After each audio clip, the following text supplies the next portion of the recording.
အားလုံးပဲမင်္ဂလာပါအစားတလိုင်းစူပါဆိုင်ကြိုက်ရင်ဝင်စားဘန်ကောက်တလွားနေပြီးတော့ကြိုဆိုလိုက်ပါတယ်ဒီတစ်ခေါက်မှာတော့ Liberty Global Language School နဲ့ Strategy First တို့ပူးပေါင်းပြီးတော့ဘန်ကောက်မှာဖွင့်လှစ်ထားတဲ့ Language School ကနေပြီးတော့ဝါဆိုသင်ခန်းကတ်အလူပွဲလေးကိုဖိတ်ကြားထားလို့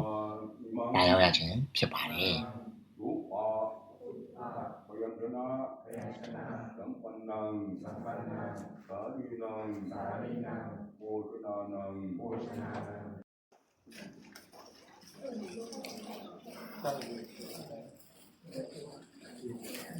ပင်ဖိတ်ထားတဲ့ဖုံဖုံ17ပါးမှာထိုင်းဖုံဖုံ9ပါးနဲ့ချူလာကျောင်းကမြန်မာဖုံဖုံ2ပါးတို့ကိုလည်းLiberty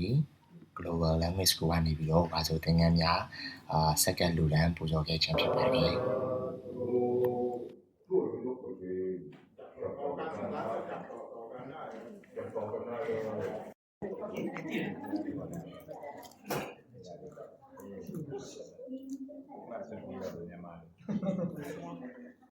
ဒီတရားကို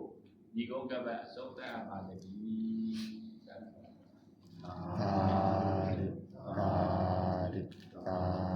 လက်ချတာညင်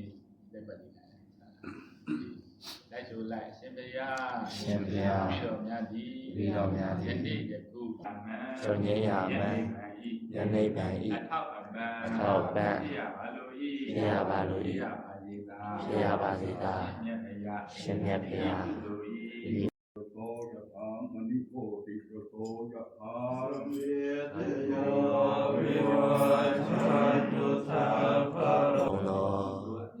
ကုသိုလ်အမြယူတော်မူကြပါကုန်လောသာဓု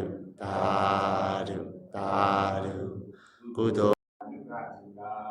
ဒိဋ္ဌာဝါယေဝအရိယာယေဝတိဝတ္တိအဝိဓုရေဒါဝနဝေတိဝသဗ္ဗတတဝေသုတိတ္တာ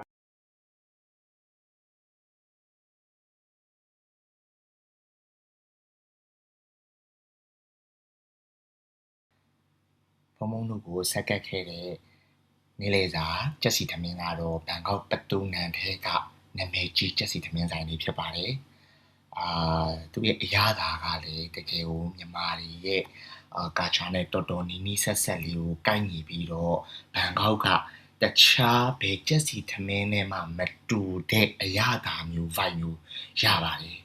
စားလို့အရန်ကောင်းပါတယ်ဒီ Liberty Global Language School နဲ့ဒီ Strategy First ကသင်တန်းကျောင်းကဖိတ်ခေါ်ခဲ့တဲ့အကိုတို့လည်းကျေးဇူးအများကြီးတင်ပါတယ်ထိုင်းရောက်ပြီးနှစ်တော်တော်ကြာပြီပေါ့နော်ဒီလိုမျိုးလေးတရားနာအလူတွေမရောက်ဖြစ်ခဲ့တာလေးအဲ့ဒီအတွက်လည်း Liberty Language School ကိုထပ်မံပြီးတော့ကျေးဇူးအများကြီးတင်ပါတယ်ခင်ဗျာအခုဗီဒီယိုလေးကိုဒီမှာပဲအဆုံးသတ်ပြီးတော့နောက်ထပ်ဗီဒီယိုလေးမှာပြန်တွေ့ကြမယ်ခင်ဗျာ